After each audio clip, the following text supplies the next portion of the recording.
دوستو اس ویڈیو میں آپ کو بتاؤں گا ظہر کی 2 رکعت نماز نفل میں ہمیں کیا کیا پڑھنا ہے اور نیت کس طریقے سے کرنی ہے۔ یعنی 4 رکعت نماز ہم نے سنت پڑھ لی، پھر فرض پڑھ لیے، 2 رکعت سنت پڑھ لی، اب اس کے بعد جو 2 نفل پڑھتے ہیں اس میں ہمیں کیا کیا پڑھنا ہے۔ سب سے پہلے آپ کو نیت کرنی ہے، نیت اس انداز میں کرنی ہے، نیت کی میں نے 2 رکعت نماز نفل ظہر کی اللہ تعالیٰ کے لیے، منہ میرا کعبہ شریف کی طرف اللہ اکبر کہتے ہوئے آپ کو ہاتھ ناف کے نیچے باندھ لینے ہیں۔ پہلے ثنا پڑھنا ہے،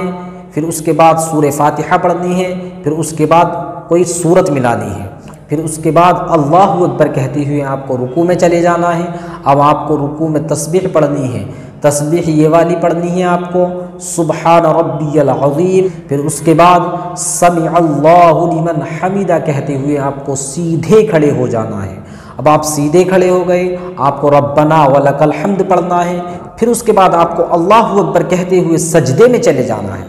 سجدے میں آپ کو سجدے والی تسبیح پڑھنی ہے سبحان ربی الاعلی،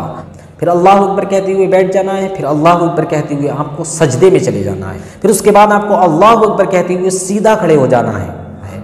آپ کی 1 رکعت مکمل ہو گئی، اب دوسری رکعت آپ شروع کر رہے ہیں تو دوسری رکعت میں ہمیں ثنا نہیں پڑھنا ہے، یعنی سبحانک اللہ ہم کو نہیں پڑھنا ہے، بلکہ ہمیں سورہ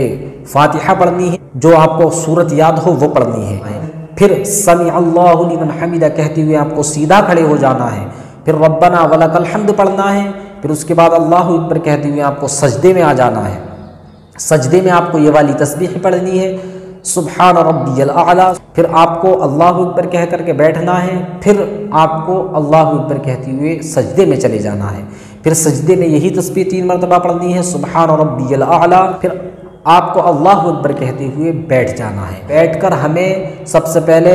تشہد پڑھنا ہے، یعنی التحیات پڑھنا ہے۔ التحیات کے بعد آپ کو درود ابراہیمی پڑھنا ہے، پھر اس کے بعد اللہم ربنا آتنا فی الدنیا حسنۃ وفی الآخرۃ حسنۃ وقنا عذاب النار کہہ کر کے سلام پھیر دینا ہے۔ السلام علیکم ورحمۃ اللہ، السلام علیکم ورحمۃ اللہ۔